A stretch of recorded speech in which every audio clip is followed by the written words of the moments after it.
Adamma. Ya na one Igbo na-akpọ ya. Na guy wetin dey call. One Igbo mkpọ na-akpọ ya. Ego na-elubela anyị isi. N'enu nwoke na-ebe ebe. Ife nni dị ebe ị nọ bụ yes ka ilibe ego. Anyị da manage ego manage. Kedu ebe imo na ebe anyị nọ ka obi kubana. Who dey be? Akọ wetin si pass ga nkịta atọkpi. Hey, you never forget ya na. Let me that motor bana motor. Yeah, I ain't working kidnapping value. That's why you file like this. Really? How you two account?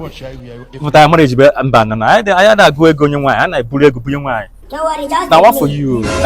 If I bring smallest house well, the offer my house differ. This is my compound, the Zolomezo. Are you serious? I can't catch best street here no. Yeah, confirm one. Ay, my son got a buya mo abia. Yeah, never obey. Aba my place. Run. If I need this na yes. Eh? Achingi ki eba no. Bondi bunu bia. I go lie for you. Like this now, when I'm putting you to na. Bondi bunu bia eba no.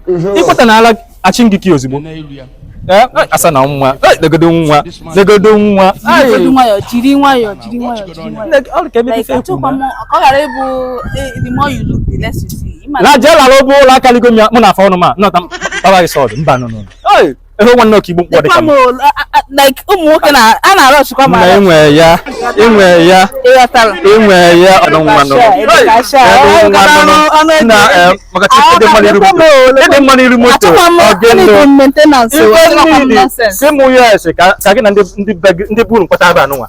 Ife dị mmadụ eme ego. Ụmụnna m dozie. Hey, ogene. What is the problem? Talk to me.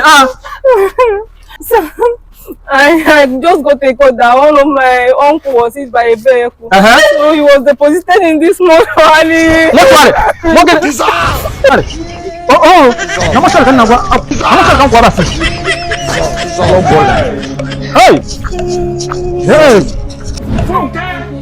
Oh God. See, I don't even look well. See, how much worry is Yoku. I even allow this man make they here the brainwash me. We even the thing is even very obvious that this man he cannot afford something like this. Couple spend too much worry. No, we allow what you will do. How did you do that? Mama, yeah. This man no go better for you.